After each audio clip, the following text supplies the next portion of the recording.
Questions. I know you've been in Lebanon for a really long time. It's really amazing. It's inspirational for guys like John and I to see you guys do it for as long as you've done it. What keeps you going, and how do you keep things fresh for you and your players? Well, when I became a coach years and years ago, the reason I got into coaching is because I felt a calling from God. I believe that God wanted me to be a coach, wanted to be a teacher. So with that, Lori and I consider coaching as being our ministry. So with that, we use this ministry as a way that we can give back to God, a way that we can serve Him and serve His people, just by doing what we do. So that just keeps me rolling. That keeps me going. That's awesome, man. I love that. I love that. Now, as far as keeping things fresh, keeping things fresh, it's tough because I am so old, but what I do is I steal as much as I can from my son, JJ. Yeah. And JJ has a great cohort with you guys up here as teaching him, and what you guys teach him, he teaches me. And I do have a great cohort back home myself with coaches and teachers and friends that add value to my life. So, that's it. I also like to listen to my young coaches because they're closer age to my players, and I also listen to my coaches and try to empower them to give me feedback whenever they have something. Well, that's a great sign of a great leader, is when you're willing to listen to the people that are helping you. That's awesome. Jeff, you referenced your support staff, and in particular, your wife Lori. You've got a good crew there helping you. How does this impact what you've been able to do for so long? Yeah, Lori is an amazing supporter. She's been my assistant coach for all 40 years or whatever I've been coaching. And to be honest, I wouldn't be able to do it without her. Yeah. She's, like I said, a great supporter of me, but also, as far as the nuts and bolts of coaching, as far as organization, as far as fundraising, all that kind of stuff, she's been tremendous help in that regard. She's also taken on some tasks around the house that have freed me up to do things, more things in coaching and teaching as well. And then in addition to that, she's been a great resource for me in that while our kids were in high school and college as athletes, she was able to give me the perspective of what it's like to be a parent of a high school and college athlete. Yeah, that's so important. I mean, it's one of those things where we have our coach's hat on most of the time, so that's amazing. Get that other perspective. That's nice. That's helpful as a coach for sure. For sure. So one of the questions I think that most of us have been doing this a little bit is to get an understanding, like, you've been doing this for such a long time, and in particular at one school the entire time, right? So what advice would you give to younger coaches in order for them to not only have the longevity that you've had, but also the impact? I mean, you touched on the fact that you've founded a service, from God, but like, what advice would you give them? Well, I'm really glad you gave me these questions early because I was able to write down some notes. This is a great question. But the first thing I'd have guys do is to create a philosophy of how they want, what's their purpose in coaching. Yeah. Have a philosophy for that. And that philosophy is something that that can be genuine for them and not something that they can just take from somebody else and claim as their own unless it genuinely fits with them. This philosophy has to be something that they can live out and not just speak. Right. It has to be something that they can live out and demonstrate and model to their players. So that's probably genuine. Exactly. Yeah. That would be the first thing. The second thing I'd have them do is invest in the culture of their team. Figure out what are we all about. Create some core values. Hopefully that culture is going to be built around serving other people and have a culture of trying to improve as a baseball player and improve as a person. I recommend they set up some core values, what the program stands for, what they want to be known for, and then just spend the majority of your time trying to defend those core values and then create an environment where people are striving for those core values. I would also recommend that they, as much as you can with your individual program, try to empower your guys Right. to, maybe in some of the decisions that are going on. Let the kids design the T-shirt, let the kids Yeah, design the Sure. hat. Yeah, 100%. Maybe let the kids, set a practice time or something like that. But try to get that buy-in from the kids and make them feel like they're special. Along with that, though, there's a quote that I love to share. I don't know where it came from, but it goes like this. It says, "On issues of taste, swim with the current. On issues of principle, stand like a rock." Oh, I love that. I love that. Yeah, I love that. On those things that don't really matter so much, like what uniform we're going to wear today, swim with the current. Let the kids have a say in that. Right. But on issues like behavior and other things, have a high standard and just stick to those kinds of things. I love that. That's a really good quote. Now after that, you can teach them how to run and hit, catch a ball and throw a ball. Yeah. I think that quote's a big part of how you've been doing this for so long, because I think some coaches struggle to adapt with the times. Kids have changed. They're different, and you've learned to do that, and letting them have a piece and have a say in things, I think is a big part of it. But at the same time, you're sticking to who you are and what your principles are. That's huge. That's huge. Last question for you. When talking about the future, like we said, you could be retired. You've been doing this for a long time. How much longer do you see yourself doing this? And is there a chance at some point you might see yourself helping JJ out? Okay. Well, we've done this ministry for a long time. Yeah. And it's been a series of one-year contracts. Yeah. It has. So I check in with Lori. I check in with the Lord and say, "Hey, you into it for another year?" And so far that answer has been yes for 40 years. Bottom line is I want to be productive for people in whatever I do. And I've got some people that I trust dearly that I've placed, put in position where they're going to let me know when I'm not productive anymore. Yeah. And let me know when it's time to be done. But, until then, we'll just keep going. As for coaching with JJ, I would love to have JJ on my staff someday. That's awesome. No, in all seriousness, That's no. the best answer. Yeah, exactly. No, in all seriousness, JJ's not going anywhere. He's locked in. He does a great job.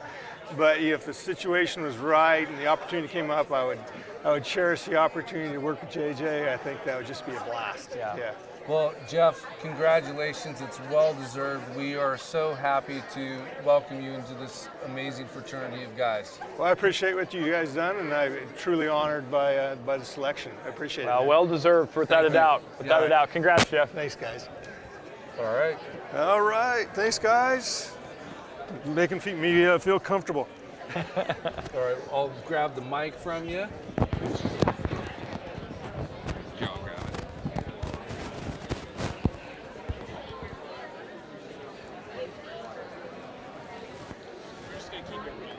Brett. Sure.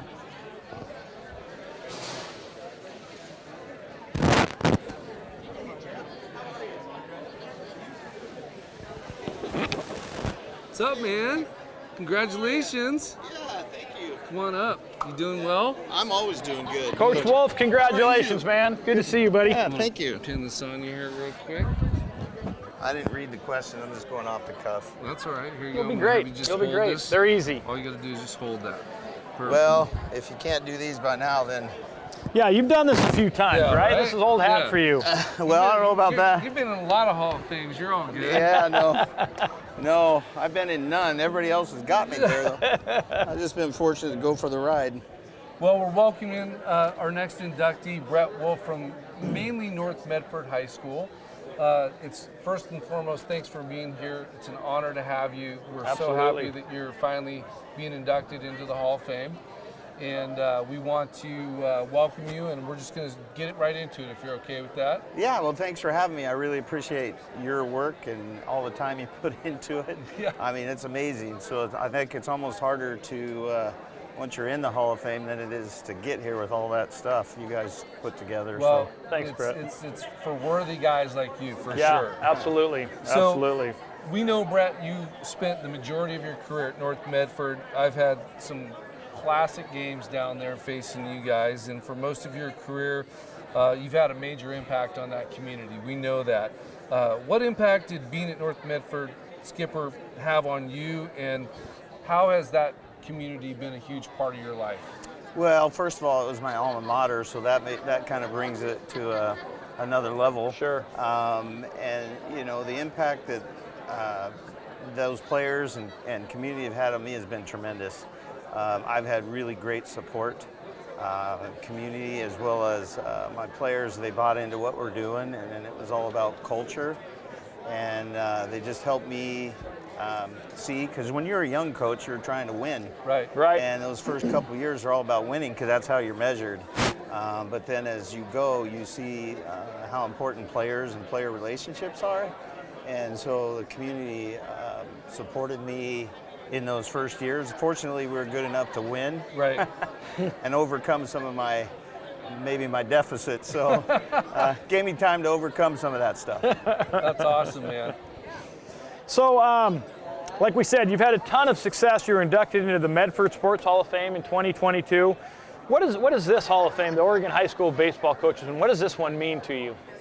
Well, this is the pinnacle of a Hall of Fames, because I measure myself. I don't measure myself, but people like yourself and Jake and the people that were here before me, Yeah. and the people that are still here. I mean, I just am happy to be a part of it. I looked at just glanced at the brochure, and I'm going to be maybe a little overzealous, but these guys that I'm going in with those are some good people to go in with. I mean, Absolutely. Yeah, so I'm extremely proud to go in with them. And you know, I don't know if you could go in with a bigger class or not bigger, but better. Yeah. And so I'm really appreciative of what it is and what it means, and I'm happy to be part of it. Yeah, that's amazing.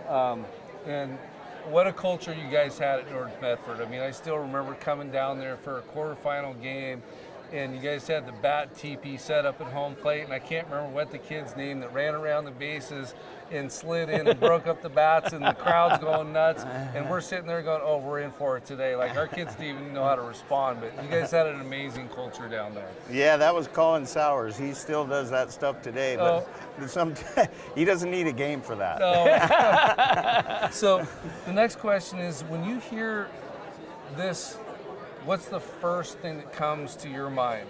Winning is a byproduct of what? Culture. It's a byproduct of culture, because you have to have the culture in order for them to buy into what you're doing, believe in what you're doing, put in the work. You can't show up March 1st, as you know, and go out there and be successful. It has to be holding everybody accountable on and off the field, classroom. You got to do the classroom first. So winning is basically, to me, a byproduct, and always has been, of culture. And then if I follow that up with is relationships. Because if kids don't know that you care, they're not going to buy into, hey, win at all costs. They have not. They want to win and be successful, but it's more of an individual thing. And if you can buy into the culture and relationships and spend time with them, they'll run through a wall for you. Well, they definitely did that for your bats in this particular case. Yeah, absolutely. I'll tell you, Brett, listening to you as an AD now at Clackamas, I would love to have all my young coaches hear just exactly what you just said about culture and relationships. I couldn't agree with you more. I think that's 100%. It's huge. Last question for you. After being at North Medford for 25 plus years, you moved on to Seaside. That had to be a different experience for you. We're just curious, how was that different there compared to your time at North Medford? It's different in several reasons. One, the culture, as I said. There wasn't much of a culture there. But I have two kids and their parents here today from that community that I'm very proud to have here. Nice. Because we've started that culture, and they're buying in, and they're really, really good kids that I would put on any of my North Medford teams. The other experience at Seaside is obviously the number of bodies. We just don't have those high numbers. So when you put a quality product on the field, it's thin. But at this stage of my career, and like I said, after those first 3 years, it's not about winning, it's about, that's an outcome. Right. So developing relationships and continuing to do it in the game that I love, that's why I'm doing it. That, and I love the beach, so just combine that. Just combine that stuff. My wife loves it. So Seaside is smaller. Didn't have much culture. We're working on that, and kids are buying in. They're really good kids, but they have to learn to put in the work. Yeah. And that'll change some things, flip it around a little bit. I think it's super admirable, just the fact that you're at one of the best high school programs in the state, and then Not a doubt. as you transition and went and helped another group of kids that didn't have that type of experience, and the fact that you're providing that for them or been part of that is an amazing Yeah, what a cool thing So, for them yeah. to get the expertise of a guy like you and what Yeah. you've done. That's huge. Well, thank you. I mean, I don't know. I mean, it's all about kids, and when you stop caring about kids, then you won't do it any longer. Yeah. So it's just fun. I like the game, and I like kids. I will say it's tough to lose that, be on the losing end a little bit. Yeah. But it's always fun because baseball's like a chess match, where you got to try to move your pieces around and get the most out of what you got. Right. So Yeah. it's been fun and challenging that way. And rewarding at the same Oh, time. absolutely, Yeah. very rewarding. Yeah, thank you. Well, I tell you what, we couldn't be happier for you, Brett. I know it's two guys that have competed against you over the years. Know how what a wonderful baseball coach you are. Absolutely. We just totally appreciate it, and congratulations. Very, very deserving. Well, thank you both, Jake, and I really appreciate it. And Yeah. I know from this end of it, you've gotten a few from me as well. And I don't know if I ever got one from you, John. And so from this on it, there's plenty of humbleness still here. Well, Thanks, you Brett. very much. Congrats, Yeah. man. Very Yeah. well deserved. Yeah, I appreciate it. Thank you. All right, buddy. Take care. Thanks again, John. Yeah, you I know betcha. you guys did a lot of Absolutely. work. Yeah, you bet. Absolutely. Yeah, I know that. Are you still doing the 6A I All-Star? am, yeah. That was always fun. Yeah. Thank you. Thanks, Coach. Where's Bales? Here he comes. What's up, man? This got to be old hat. This got to be old hat for you now. It's not, but thank Congrats, you. Bales. So happy Hey. for you, man. This is awesome. I don't know if I This is deserve cool. it, but No, come Don't on quit now. saying that, man. Well, Gosh dang you. You deserve this more than you guys, anybody. I can't tell how much I appreciate all you guys have done. appreciate I've that. ran the Hall of Fame with George Fox. That's a lot of work. Yeah. Well, this guy does most of it. I'm definitely the assistant coach in this thing. He churns it who all is out. on your committee? Is it just the two of you doing this? For the Hall of Fame. Yeah. That's Yeah. crazy because Yeah. this is where all the work is. Yeah. Yeah. It's all good. Sit down, man. Okay. So, we are now joined by absolutely legendary Without coach, question. Pat Without Manley. I'm a legend in my own mind. Yeah, well, for many of us that started, a few years ago, you were one of the guys that was transitioning at that particular time, and being from this area, you've left a legacy. So we are first and foremost so happy to have you here. So happy that you're finally being recognized and inducted into this fraternity of guys. And I know John and I both have always looked up to you, and so just congratulations. So Thanks. I really appreciate yeah. that. So we're going to just jump right into these questions, and we know that you had an amazing career at so many levels, and many people know about your success at George Fox, know about your success at Oregon State, but you started as an Oregon high school coach at West Linn. So why don't you tell us what that meant to you at West Linn first? It's funny. I actually started at Willamette High School in Eugene in 1978. And it's funny because my wife and I were talking about it today. We thought we'd be in Oregon for 1 year and we'd go back to Idaho, where we grew up. And that was 1978. That's crazy. So I tell people, we had plans, God had different plans. Yes. So that's, So I was at Willamette High School. I was there for 3 years as a JV coach, and I became the head coach when I was 25. And honestly, guys, I had no business being a head coach. I did not. I thought I knew a lot. I didn't know squat. So I was there for 3 years. And then West Linn, when I applied for it, D. Cox, who was the superintendent at the time, he always met with all the guys who were going to be head coaches. And D. Cox met with me, and he said to me, he goes, "Hey, I hear you're a Christian." I said, "I am." And he goes, "Tell me what your favorite Bible verse is." And I said, it's my life verse, and it's still my life verse, and it's Proverbs 3, 5, and 6, which says, "Trust in the Lord with all your heart and lean not on your own understanding. in all your ways acknowledge him and he'll make your path straight. And he told me afterwards that's the reason why I got the job. Wow. Now, you could never do that now. No, gosh, no. Yeah, different But- world. 'cause I wasn't You would qualified not get hired because of that now. Exactly, just the Which opposite. is sad. It is Yeah. sad, really sad. Yeah. So yeah, I mean, I started at West Lynn, and the thing about West Lynn is I had an opportunity because I was in the Portland area to get some mentors, people to help me, Right. specifically Terry Porres. Yeah. Terry was coaching at the University of Portland, but he was still teaching history classes at West Lynn. And he goes, hey, I want to help you. And so I said, I'd love to spend time with you. So we ended up spending time together, and we talked hitting, whatever it was we were talking about. And I honestly learned a ton from him. And then I worked his camps, and then I ended up going to work for him in 1991, 92.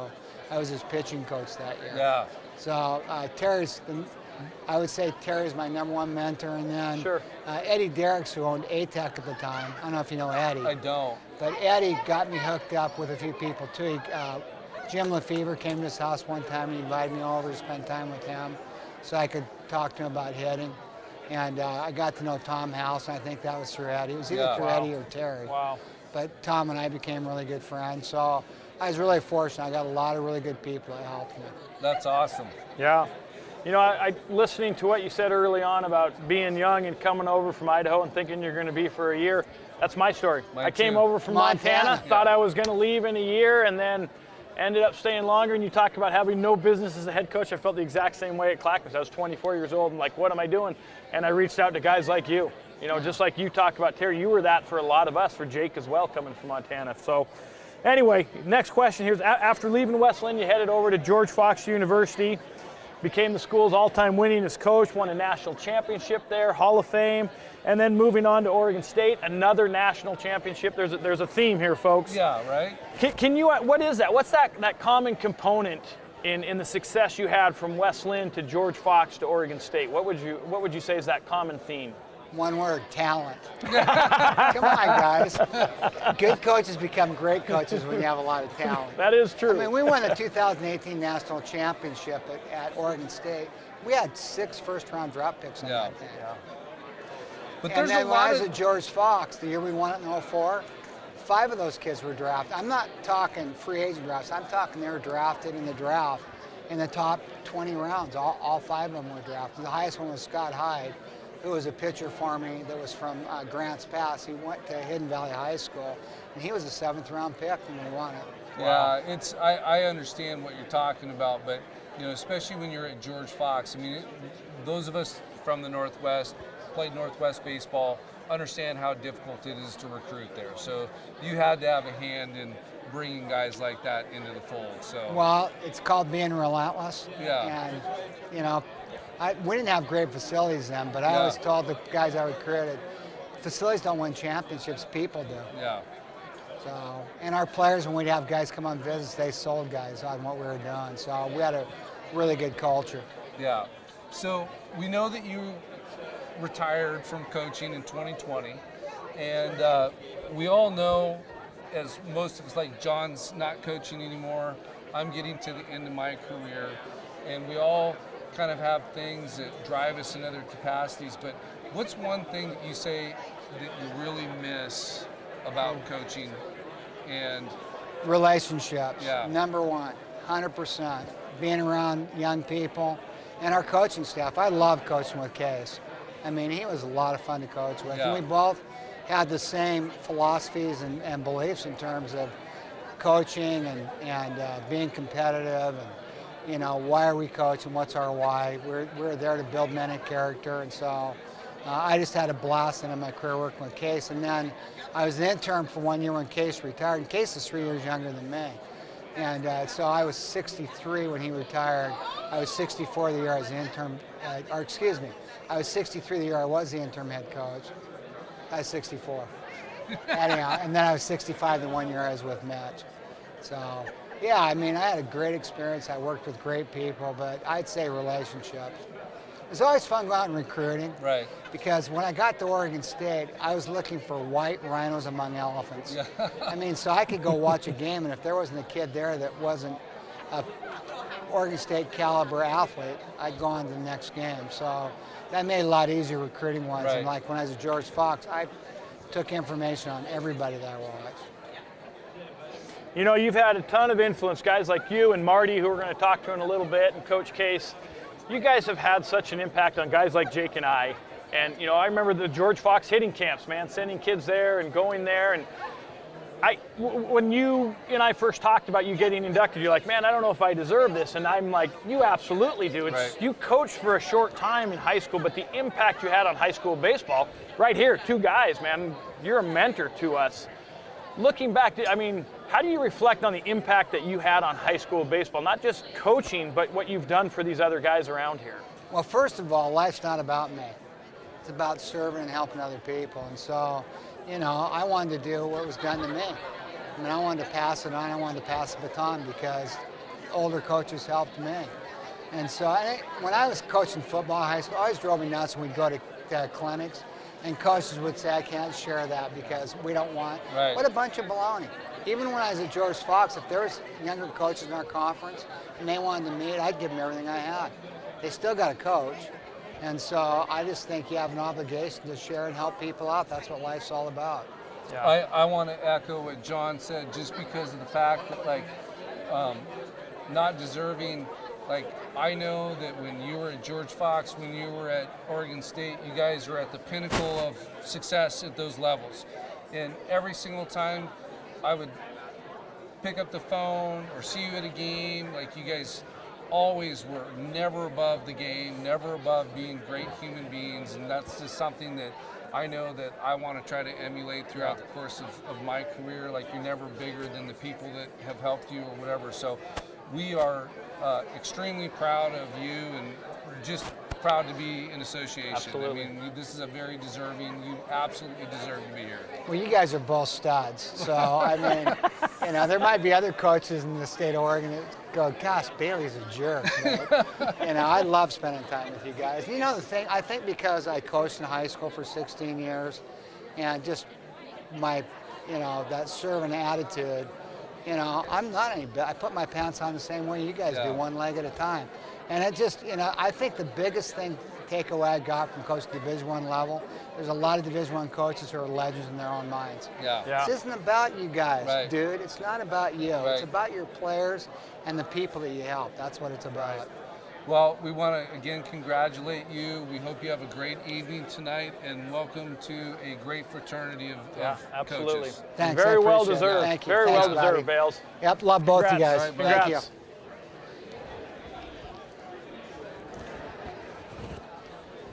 Thank you, man. We Thank see you. Marty out there. Congrats, Bales. Awesome. Marty, we're ready for you.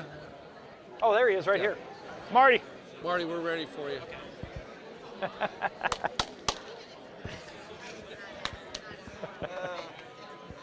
was pretty short for him. Hey, congrats, man. Congratulations, Very man. cool, Marty. That's good. You guys do such a good job with this. Well, this is mostly Jake. I'm telling you, I'm very much the assistant coach in this gig.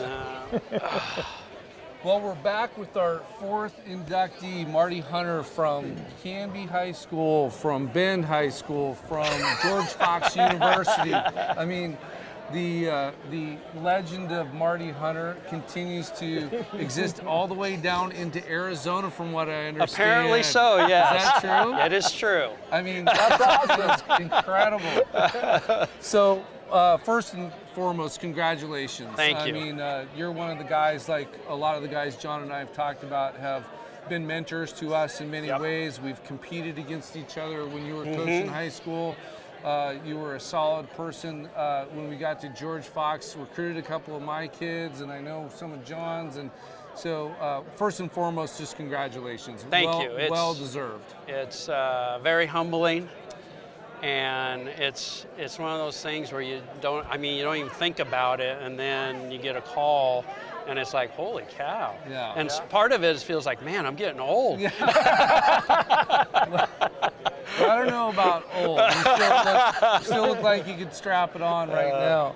So we're going to jump into the questions. So obviously we know you've had an amazing career at multiple levels, and we know that for a lot of guys that move from the high school and college game, there might be like way more fun in college, or who knows. But starting with your high school career, what can you tell us about the moment that you knew that this is what you wanted to do for your life's mission and the impact that you were going to have? You know, I played football and baseball at Linfield in college, and then I began coaching high school ball after that, and I did a lot of football and baseball. There was a time I didn't know if I was going to go football or baseball. Okay. I didn't know. And then the summer that I did the short season A ball for Jack and Mary Kane, Mike Bubalo was a manager, Dino Dusan was the pitching coach, I was the infield guy, and I did an entire summer professional baseball. I never got tired of going to the ballpark. Gotcha, awesome. okay. Yeah. And with no days off. And I thought, I can do this. Yeah. Well, you knew. Yeah. And that's when I knew, like, okay, I can do this. And then the second piece to it was, I think baseball was more friendly for my family. Because with football, during a game, it's hard to wave at somebody and say hi. It's much easier to do that in baseball, where you can include them a little bit more. Right. And then football had so much film preparation and prep work and meetings and things that baseball, you have it, it's just done differently. Right. And there came a point where it was like, okay, baseball is a little bit better for that. Right. And it was good, but yeah. And family was important, obviously. Yes, Yeah. very. Yeah, makes a ton of sense. So you went from Canby to George Fox, and how special was it to win a national championship? Not only to win that, but to do it with your good friend Yeah, it was Pat Bailey. awesome. Yeah, tell us a little bit about that. You know, it just, back in those days, was I would have lunch meetings with coach, like I would get together with Bales every year and have a lunch meeting and talk baseball. What are you doing different? I'd do it with Scott Carnahan. I'd kind of just go meet with guys. Yeah. And we were at lunch one day, and it sort of came up just haphazardly. Well, I would be a good assistant. And he goes, why don't you come work with me? I said, and I started laughing. I thought, you're not serious. And it sort of led into it. And when I got there, it was very seamless because we believed in the same things. Sure. We operated the same way. I had head coaching background, so I sort of knew where he was going with things with the kids and things, and so it just worked very well. And cool. You know, it's always nice to win and stuff, and that was a great run. At that time, I don't think the Northwest had much national respect. Right, yeah. And we went into that thing, and it surprised a lot of people, you know, as far as other areas of the country. And right after that, that's when Oregon State went on their run of making it and then winning in 06 and 07. Yeah. And then from that time on, schools would come out to the Northwest to recruit that never came out here before. Yeah. So it was kind of interesting that at that time it was like, oh, they do have good players Yeah, out there. kind of shone a light on it a little Exactly. And so it's a neat deal for that, because and Linfield also won in the midst of all that. And so it's sort of a thing. I really think that it's a little feather in the cap for you guys and everybody else in this area who do such a great job of coaching, that there are kids here.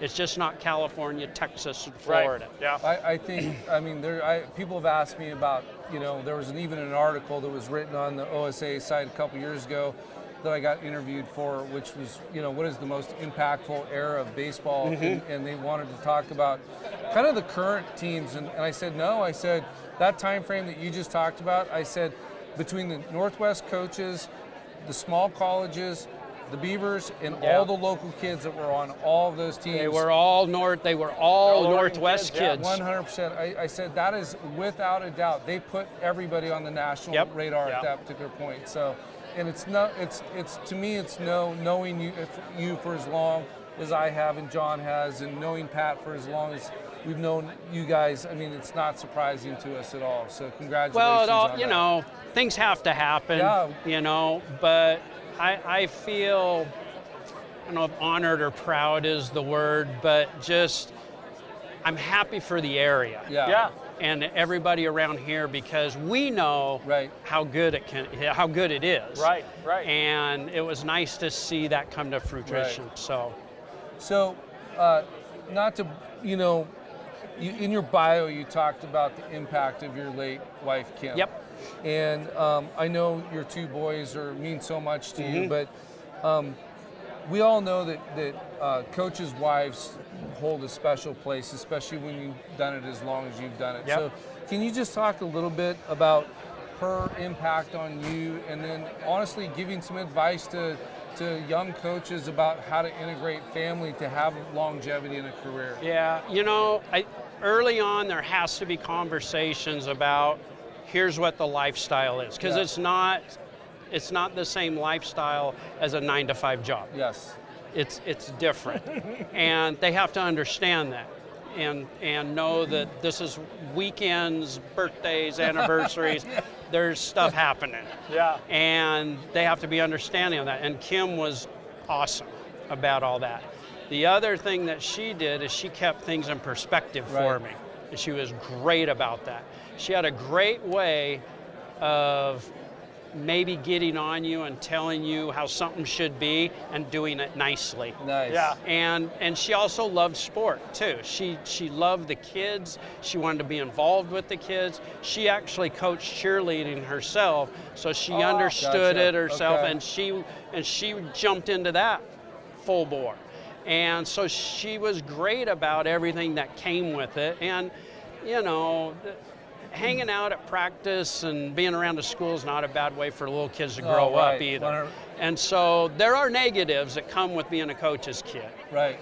but the positives, I think, outweigh it with the things you get to do, the people you get to meet, the places you get to go. And just the character that you get to be around. Yeah. Yes. Yeah. And so it's everybody's got to be on page, because if they don't understand the time commitment and what goes into and then the ebb and flow emotionally, what comes with it, it's tough on them. But it does. It takes special women and people to get through be it. that support for Yeah, you, it is. And they have to talk about it beforehand, though.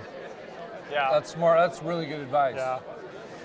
Guys like you and Bales, we talked about, in case you guys have had such an influence on baseball coaches in the state. I still remember being out here like 2 or 3 years, and I went to a coach's clinic. I want to say it was in Corvallis High School, and you were speaking on infield, and you Okay. jumped up on the table that's to right. show the footwork. And I I'm like, remember this- that. Yeah, I loved it. I'm like, this is the guy I'm going to learn about infield, man. I loved it. The energy you had, it was so cool. But just looking back at that and the clinics and the things you did, do you realize the impact that you had on all these coaches in Oregon? It's huge. Honestly, no. But part of it is Bales and I have talked about this a little bit just when we're hanging out, is I started out as a freshman coach, a JV coach, varsity assistant, did every level, ran the gamut, became, and I think it's important that people don't forget where they came from. Right. Said, this is what built me, and this is where I came from, and I'm not going to forget it. So whatever I can do to help with that, I'm going to do. Yeah. And I just think that's important. And I had unbelievable mentors when I came up. Guys helped me a lot, and Randy Rutschman and I talk about this now. He goes, it's our turn. Yeah. I said, okay. And we consciously think about that now. I think That it's our turn to do yes. it. Yeah. I mean, I think about when I first started coaching, and I mean, I had the privilege of coaching under Dave Gasser, Right. Steve Corey, Yep. And then guys like Ross Peterson and guys that were still around that were 100% helpful, like coaching against guys like you that would be like, hey, yeah, we're competing, but what do you Still need? friends. Yeah, still friends. Yeah, You know? and that's unique See in that? baseball. Oh, it It's is. a I unique agree. thing with baseball. Yeah. So we are so thankful, and we are so honored to have you here tonight, and welcome to the Hall of Fame. Thank you. This is very humbling, Yeah. and you guys are phenomenal, and I love you guys. Yeah, So this is appreciate it. good. Well, it's very well deserved, Marty. Yes. Congrats, Well, buddy. thank you. Congrats, Appreciate my it. man. All right, buddy. Thank you. All right, enjoy yourself tonight. Oh, we will. We'll buy you a drink later. Thank you. All right, buddy. I watched the. Are we off? I watched. Are you off? Are we off, Jake? Are we off, Zeke? Are we done?